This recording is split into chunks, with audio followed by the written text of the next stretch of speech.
구독자 여러분 안녕하세요. 박쌤입니다. 또 한 주 잘 보내셨나요? 이번 주부터 제가 이제 토요일 날 영상을 올리려고 하다 보니까 시간이 너무 안 맞아요. 그래서 이제 월요일부터 이제 이번부터는 월요일 날 좀 올릴까 그런 생각을 하고 있습니다. 제가 좀 일을 하다 보니까 시간대가 안 맞아서 도저히 뭐 이렇게 한 주씩 건너뛰게 되는 케이스들이 많이 생기더라고요. 그래서 앞으로는 그런 일 없도록 하기 위해서 뭐 월요일이나 이렇게 올리지 않을까 싶습니다. 그래서 구독자분들이 또 공부하시는데 또 뭐 여러 가지로 건강 케어를 하시는 분들이 도움될 수 있도록 건너뛰지 않도록 좀 더 노력을 해보도록 하겠습니다. 그래서 이제 지난 시간에 이어서 이제 보이지 않는 권력자 미생물에 대해서 미생물과 인간에 관한 얘기인데 여러 가지 얘기들이 많습니다 여기에. 근데 뭐 다 숨을 쉰다는 얘기들이 나오고, 근데 이제 기본적으로 우리가 좀 알아야 되는 것들 다들 알고 계시겠지만 그래도 조금 더 아셔야 될 것들이 하나가 뭐냐면 호기성과 현기성이라는 단어에 대해서도 조금 아셨으면 좋겠어요. 그래서 지구가 처음 생성될 때는 산소가 없었기 때문에 다 현기성, 이렇게 산소가 없는 상태에서 호흡을 하고 먹고 살 수 있는 생물들이 자랐거든요. 그래서 호기성이라고 하는 말 그대로 산소를 좋아하는 미생물들을 호기성 미생물이라고 하고요. 현기성이라고 하는 말은 산소를 싫어하는 모든 생명체들을 현기성이라고 합니다. 그래서 뭐 암세포 같은 경우도 현기성이죠. 그래서 암세포가 산소를 만나면 힘을 별로 못 씁니다, 사실은. 예. 그래서 그 정도 개념도 좀 머릿속에 넣어두시면 굉장히 도움이 되실 거고요. 근데 우리가 이제 여기서 하나 이제 몇 페이지 하면 65페이지에 이런 얘기가 있거든요. 가장 효율적인, 즉 ATP 분자를 가장 많이 만드는 반응은 산소를 이용하는 것이다. 결국 우리가 영양소들을 섭취해도 미토콘드리아라는 화학 공장에 들어가서 작용을 하려고 한다면 반드시 산소가 필요하다는 거죠. 만약 몸속에 산소가 부족하다면 산소 없이도 ATP 분자를 만드는 반응을 끌어오지만 아쉽게도 이는 산소를 이용하는 반응에 비해 효율이 크게 떨어지므로 보통 때는 쓰이지 않는다. 언제 쓰인다고요? 급박한 상황에서만 쓰인다는 얘기죠. 쉽게 말해서 생물이 호기적인 환경에서는 ATP 분자를 많이 만들 수 있는 방법을 이용하지만 몸속에 산소가 부족할 때는 급한 대로 다른 반응을 이용하는데 ATP 분자의 생성 효율은 떨어질 수밖에 없다는 말이다. ATP 분자라는 게 뭐예요? 에너지죠. 힘, 열을 발생해 시켜주는 거예요. 그리고 또 하나 이제 개념이 뭐 다 아실 거예요. 공생과 기생. 그 개념도 좀 잡고 계시면은 뭐 여러 가지 도움이 됩니다. 그래서 공생이라고 하는 것들은 어떤 모습으로든 서로 도움을 주고받는 등 좋든 싫든 이런저런 관계를 맺고 있다. 이처럼 서로 관계를 맺으며 함께 살아가는 모습을 공생이라고 하고요. 기생이라고 하는 것은 불균형이 더 심각해서 아예 한쪽이 큰 피해를 받는 경우를 기생이라고 하죠. 그래서 기생충이라는 얘기를 쓰지 않습니까? 그래서 우리 몸에서 여러 가지를 뺏어가는 충들이죠. 충. 그래서 이제 기생충이라고 하는 거죠. 77페이지에 보게 되면 미생물의 의식주를 찾아서라는 제목으로 이제 시작이 됩니다. 그래서 미생물의 식, 그래서 양분이라는 얘기가 나오고요. 미생물의 움직임은 당연히 미생물이 살아있다는 증거이기도 하지만 이들이 그저 아무런 뜻도 없이 이리저리 돌아다니거나 의미 없는 움직임을 반복하는 것은 결코 아니다. 생명체의 움직임은 자그마한 것이라도 하나같이 그 속에 특별한 의미가 들어있다. 미생물이 꿈틀거리는 것도 아무런 의미 없는 반복 운동이 아니라 어떻게 해서든지 먹이를 찾으려는 몸부림인 것이다. 다 먹고 살려고 하는 거죠. 우리 사람도 마찬가지 아닌가요? 아침부터 퇴근 시간까지 열심히들 일하시지 않습니까? 왜 그렇게 열심히 일을 하십니까? 물론 이제 먹고 사는 문제가 해결된 분들이야 뭐 자아 성취를 위해서 뭐 여러 가지 이유가 있을 수 있지만 근본적인 건 뭐예요? 먹고 살기 위해서인 거죠. 미생물이나 인간이나 큰 차이가 없다라는 얘기입니다. 그래서 뭐 이런 얘기들, 그래서 결국은 미생물은 대부분 산성과 알칼리성에는 민감하게 반응하고 중성에서는 여유 있는 생활을 한다. 그렇기 때문에 미생물은 바깥 환경인 액체의 pH 세포막이 민감하게 영향을 받으며 살 수밖에 없다. 그래서 뭐라 그래요? 유산균이라고 하죠. 유산균. 산을 생성해내는 미생물이기 때문에 유산균이거든요. 그래서 어떤 거예요? 이런 미생물들이, 나쁜 미생물들이 못 자라도록 산을 자꾸 만들어내는 거죠. 미생물의 생존의 조건, 인간 생존의 조건 아마 동일하다는 얘기를 하는 겁니다. 그래서 미생물에게 필요한 의식주는 각각 pH, 양분, 온도이다. 이 세 가지 조건이야말로 미생물이 살아가는데 갖춰야 할 가장 중요한 요소이다. 인간은 어떨까요? 사람이 살 수 있는 환경 조건이라면 어디든지 미생물이 살 수 있는 조건도 갖추어졌다고 보아도 괜찮다. 사람이 먹고자 마련해 놓은 음식이 알맞은 정도로 식으면 미생물에게는 훌륭한 삶의 터전이 되며 더 나아가 사람의 몸 안으로 들어가기라도 한다면 미생물에게는 더욱 안락한 삶의 장소가 될 것이다. 생물들이 살 수 있는 조건은 어느 한 가지에 치우치지 않고 모두 한데 어울려 모여 있다. 따라서 인간과 미생물이 모두 같은 곳에 사는 것은 지극히 당연한 일이다. 근데 우리는 어떻게 했어요? 다 죽이려고 자꾸 했죠. 지금도 막 버스나 뭐 대중교통 같은데 뭐가 돼 있어요? 손세정제 이렇게 해가지고 다 미생물을 쓸어버리는, 또 우리가 어디가 아프면 뭘 먹어요? 항생제를 먹어서 몸 안에 있는 균총을 다 허물어뜨리죠. 그래서 불과 몇 년 전까지만 해도 유산균이 굉장히 뭐 도움이 된다, 뭐 건강에 큰 도움이 된다라고 했지만 지금은 뭘 얘기해요? 유산균, 어떤 특정한 균을 얘기를 하는 것이 아니고 균총을 얘기를 하죠. 균총. 그래서 1장이 이렇게 마무리되면서 2부 손끝보다 미세한 맛의 비결 해가지고 이제 나옵니다. 그래서 발효식품의 왕국. 그래서 우리 이 책을 보면서도 우리 선조님들이 얼마나 똑똑하셨고 현명하셨는가를 또 한번 느끼게 됐는데, 88페이지에 어떤 제목으로 있냐면 발효 음식의 정체를 밝혀라, 이런 제목을 가지고 미생물들이 이제 어떻게 성장하고 우리 몸에 유익하고 공생을 하는지에 대한 얘기들이 쭉 나오거든요. 발효 음식은 한마디로 곰팡이나 세균, 효모 등 여러 유용한 미생물이 유기물을 분해해 새로운 성분을 만들어내는 발효 과정을 거쳐 만든 모든 식품을 일컫는 말이다. 그러므로 발효식품은 어떤 종류의 발효 미생물이 어떤 종류의 식재료에 작용했는가에 따라 종류가 다양하다. 더욱이 발효 과정을 거치면 이전에 없던 새로운 성분이 생기면서 영양가는 물론이고 저장성과 기호성 또한 높아지는 장점이 있다. 또한 알코올 발효는 물론이고 초산 발효와 젖산 발효, 여러 종류의 아미노산 발효 등 발효 과정이 방식에 따라 만들어지는 물질이 다르다. 그래서 사실은 뭐 이제 많은 분들이 저한테 그런 질문을 하거든요. 매실청이라든지 그런 보통 이제 그 매실과 설탕이 반반씩 들어가지 않습니까? 1대1로 거짐 들어가는데, 그럼 설탕이 몸에 해롭지 않냐? 그래서 TV에 뭐 프로그램 같은 경우 보게 되면 청은 먹으면 안 된다라고 이제 얘기하시는 분들이 상당히 많죠. 근데 지금 발효 과정을 거치면서 어떻게 된다고요? 그 성질이 바뀝니다. 성질이 바뀌기 때문에 발효시킨 것들은 안심하고 드셔도 괜찮다라고 저 개인적인 생각을 가지고 있습니다.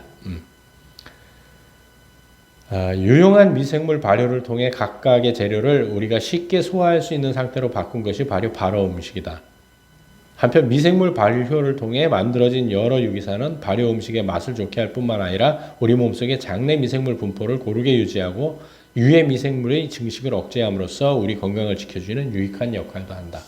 그러니까 우리 조상님네들이 얼마나 현명하셨겠어요. 물론 이제 저장을 위해서 그런 것도 있었겠지만 이런 균들을 이용해서 아주 건강하게 살았던 거죠. 대부분 우리나라 음식들이 어떤 거예요? 발효식품들이 많죠. 김치부터 시작해서 대부분 발효식품이거든요. 그런데 우리 조상님네들이 얼마나 현명하셨는지를 생각을 하셔야 되는데, 지금 우리 식단을 한번 이렇게 돌이켜 보자고요. 발효식품 물론 아직도 간장이나 된장, 고추장, 김치 이런 것들을 먹지만 요즘 젊은 친구들은 어때요? 별로 안 먹죠.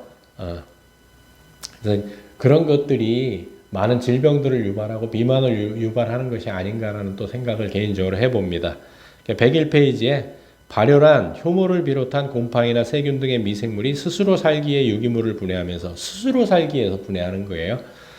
우리에게 유용한 물질을 만드는 것을 가리킨다. 이에 반해서 미생물들이 우리가 쓰기 전에 유기물을 분해하는 바람에 못 쓰게 하거나 유기물 가운데서 특별히 단백질 성분을 분해해 악취를 만들기도 하는데, 이러한 작용은 부패라고 말한다.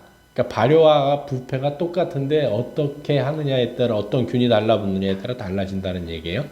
간단히 생각하자면 미생물이 우리에게 유용한 물질을 만들면 발효이고 우리에게 유용하지 않은 물질을 만들면 부패이다.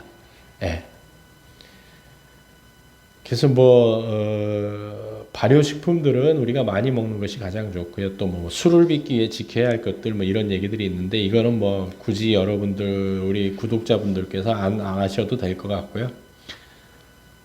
또 식초에 대한 얘기가 나오는데 식초는 굉장히 좋은 겁니다. 그리고 식초가 많은 분들이 산성이라고들 얘기하시는데 식초는 알칼리성입니다. 발효됐기 때문에. 그 121페이지에 젖산균 그 논란 활약상 그래서 우리 몸속 미생물 환경을 얘기를 하는데요. 젖산균에 대한 얘기가 나옵니다. 원인을 모르는 통증에는 우선 항생제 처방을 내릴 수 있다. 다른 병원에서는 또 다른 항생제 처방을 내릴 수 있고 몇 번이고 이를 반복하면 여러 종류의 항생제를 먹게 되어 몸속 세균이 사라지고 미생물 환경이 바뀌게 된다. 이게 굉장히 위험한 일이거든요, 사실은. 그러니까 항생제가 미생물을 뭐 그렇다고 드시지 말라는 의미는 아니고요. 유해한 미생물을 죽이는데 항생제가 얘가 유해한지 유익한지 알 수가 없지 않습니까? 그래서 미생물을 만나면 다 죽여버립니다. 그래서 항생제를 많이 먹게 되면 장균층이 무너지고 균층이 무너지고 유익한 균들이 나쁜 균도 유익한 균도 싹 쓸려가기 때문에 면역력이 올라갈 수가 없습니다. 그러다 보면 이전에는 없던 미생물이 많아지면서 몸에 해로운 성분을 만들어 고통을 줄 수 있다. 이런 독소 성분으로는 저분자량의 단백질 성분이 많은데 흡착제로 쓰이는 벤토나이트를 먹으면 독소 성분이 제거될 수 있으며 미생물 제제를 먹으면 몸속 미생물의 환경이 점차 개선되어 몸이 이전 상태로 되돌아갈 수 있다. 미생물 제제는 분명 우리 몸에 도움을 주는 것임에 틀림이 없다라고 되어 있습니다. 벤토나이트는 뭐냐면 흙이에요, 흙. 옛날에 저희 어릴 때는 그냥 흙도 집어 먹었었거든요. 그래서 125페이지에 젖산균은 글루코스 등 당류를 분해해 젖산을 생산하는 세균으로 다른 말로는 유산균 또는 락트산균이라고 불린다. 젖산 발효로 만들어진 젖산은 해로운 미생물의 생육을 억제하는 성질이 있으므로 요구르트나 치즈 따위의 유제품이나 여러 김치류 또는 된장과 간장, 청주 같은 양조식품 등을 만드는 데 쓰인다. 한편 젖산균은 포유동물의 장 속에 자리 잡고 살면서 잡균에 의한 새로운 변화를 막아주는 일종의 정장제 역할을 하는 중요한 세균이다. 젖산균은 그람 양성균에 속하며 증식 조건은 통성 혐기성이거나 혐기성이다. 젖산균의 종류로는 락토바실루스 많이 들어보셨죠? 속과 스트랩토코쿠스 많이 들어보셨죠? 속, 페디오코쿠스 속, 류코노스톡 속에 속하는 여러 종이 잘 알려져 있다. 젖산균은 운동성이 없고 카탈라제에 대한 반응이 없으며 증식하는 데는 여러 비타민이나 아미노산 또는 특이한 펩티드 따위가 필요한 것도 있다. 그건 이제 종류에 따라 약간 차이가 있다는 얘기인 거고요. 이게 굉장히 젖산균이 많다고 하는 것은 일단 내 몸에 해로운 균들이 생장하기가 어려운 환경을 만들어 버리는 거죠. 그래서 이제 젖산균은 이제 세 가지 종류로 나누는데 막대 모양을 한 간균, 또 둥그런 모양을 한 구균, 또 Y자 모양을 한 세 가지 종류가 이제 이렇게 돼 있는 거죠. Y자 모양을 한 거. 그래서 이 젖산균이 풍부하다는 것은 내 장이 일단은 건강하다는 얘기입니다. 그래서 128페이지에 맛과 건강을 지키는 젖산균이라는 제목으로 돼 있고요. 그럼 이런 게 이제 많은 것들이 뭐냐면은 131페이지에 뚝배기보다 장맛이라는 제목을 달고서 나오는데 우리 음식에 빠지지 않는 콩이라는 제목을 가지고 이제 나옵니다. 결국 콩에 많다는 얘기겠죠. 그래서 우리가 된장, 간장 할 것 없이 다 뭐로 담아요? 콩으로 담죠. 또 역사적으로 콩의 발원지를 보니까 이 한반도 지역이 콩의 발원지, 콩을 심어서 경작해서 세계로 퍼져나간 곳이 지금 한반도라고 지금 보고 있습니다.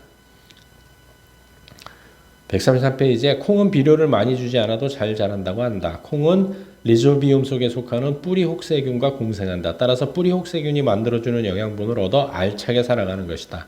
한편 뿌리 혹세균은 콩의 뿌리에 자리를 잡아 살아간다. 뿌리 혹세균은 공기 중에 떠다니는 질소를 붙잡아 고정한 후 질소 성분이 들어있는 영양분을 만들어 콩에 넘겨준다. 이처럼 공중질소 고정균인 리조비움 속은 콩과 식물과 공생하면서 질소를 고정하는 대표적인 세균이다.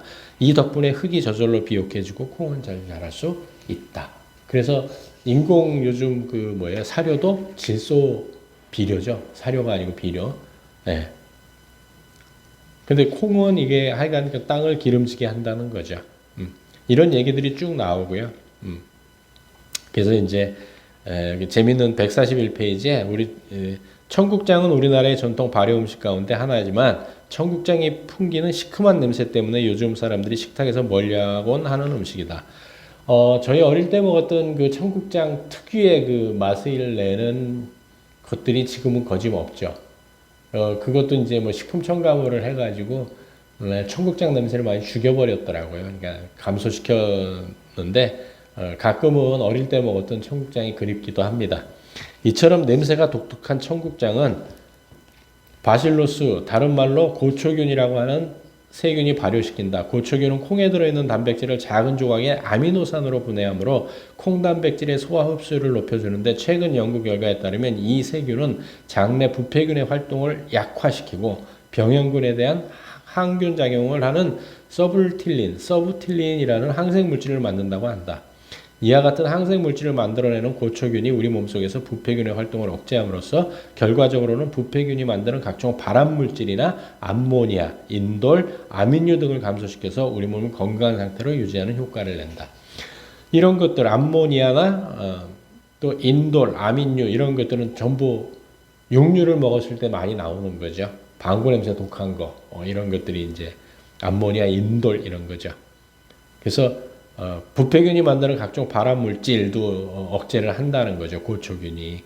그래서 청국장을 많이 먹으면 뭐 이건 뭐 자연치유 뭐 TV에서도 나왔었지만 암 걸렸던 분들이 어떻게 했어요? 그 청국장 가루를 먹고 뭐 암이 나왔다고 하는 분들도 TV에 나온 적도 있고 뭐 여러 가지. 그때 안 빠지는 것이 뭐냐면 청국장이거든요. 청국장 가루가 됐든 아니면 나토처럼 청국장 뭐 이렇게 나토보다는 훨씬 나은데 그렇게 이제 끈적끈적하게 이제 붙어 나오는 그 청국장들을 끓여 먹고 또 생으로도 먹기도 하고 뭐 그렇죠. 145페이지는 미생물이 자란다, 김치가 익는다. 그래갖고 이제 제목을 달고 나오는데 145페이지에 집안의 큰 행사 김장이라고 되어 있습니다. 그런데 이제 이건 옛날 얘기지. 지금은 사실은 지금도 이제 어머니들 살아계시는 집은 큰 1년에 한 번씩 한 행사죠. 근데 요즘 어때요? 젊은 세대들이나 는 김장 할 수 있는 사람이 몇 사람이 되는지 사실은 좀 모르겠어요. 그나마 요즘은 이제 한류가 굉장히 유행을 하면서 외국인들도 옛날에는 코를 털어막고 굉장히 싫어했던 김치도 요즘은 어때요? 건강식으로 각광을 받고 특히 비건들이 굉장히 한국 김치를 많이 찾는다고 합니다. 그래서 2장이 이제 마무리되면서 3부 권력자의 사계절 그래서 이제 시작이 됩니다. 그래서 미생물도 계절을 알까요? 당연히 알겠죠.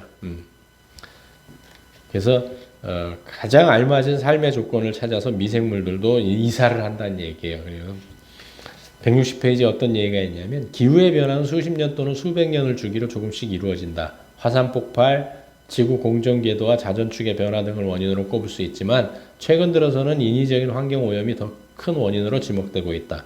대기 오염, 해양 오염, 그리고 개발에 따른 자연의 변화 등 모두가 기후 변화에 크게 일조하는 요인이다. 기후를 이루는 요소로는 기온, 강수량, 습도, 바람, 일조량, 증발량 외에도 먼지의 양과 자외선의 강도 등이 포함된다. 이 기후에 따라서 사람의 성격도 바뀐다는 사실을 아십니까? 다 바뀝니다. 그래서 환경이 사람을 지배하거든요. 165페이지에 이런 얘기가 있습니다. 과학과 기술이 발전하면서 생활은 더욱 편리해졌다. 그러나 눈앞에 편리함만을 한없이 추구하려 든다면 우리는 우리 몸을 해칠 뿐만 아니라 환경까지 파괴할 것이다. 지구는 사람만을 위한 공간이 아니라 모든 생물이 함께 사는 공간이다. 지구를 모든 생명체가 공유하는 것으로 여기도록 사람들의 인식을 바꿔야 한다. 물, 공기, 흙 등으로 이루어지는 자연 생태계 순환 체계를 거스르지 않는 방향으로 우리의 생활 공간을 만들고 유지하도록 우리 모두 노력해야 한다.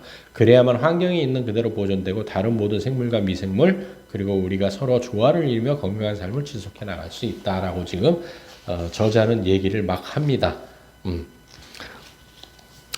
환경 문제에 대해서 잠깐 좀 드리고 싶은 말씀 뭐냐면 지금이 뭐 온난화가 많이 됐다고 하는데 사실은 이게 닭이 먼저냐 달걀이 먼저냐 문제에 항상 결론이 나지 않습니다. 과학에서도 사실은 온난화 때문에 이산화탄소가 늘어난 건지 이산화탄소 때문에 온난화가 빨리 온 건지 이거를 지금 과학에서는 뭐가 먼저인지 지금 규정을 짓지 못하고 있거든요. 근데 하나 정확한 거, 지금이 간빙기라는 사실은 정확한 겁니다. 간빙기 때는 항상 온도가 올라갔습니다. 심한 경우엔 지구 온도가 6도까지도 올라갔다 그러더라고요. 그래서 많은 생명들이 한번 갈아치우는 시기입니다. 그렇지만 탄소가 너무 많이 또 자동차를 운행한다든지 해서 탄소가 너무 많이 나오게 되면 이게 또 가속화가 될 수 있는 거죠. 예를 들어서 만 년에 걸쳐서 일어날 일이 뭐 100년 만에 일어난다든지 이런 일들이 벌어지는 겁니다. 이 속에서 우리가 살 수 있는 것은 결국 균총을 유지해서 건강을 유지하는 길밖에 없는 게 아닌가라고 생각을 하면서 이번 주는 우리 아이들에게도 먹기 싫은 삼치식품 있죠. 김치, 멸치, 시금치. 그 중에 김치, 발효식품인 김치를 또 청국장을 또 된장을 간장을 먹는 또 한 주가 됐으면 좋겠습니다. 다음 주에 뵙도록 하겠습니다.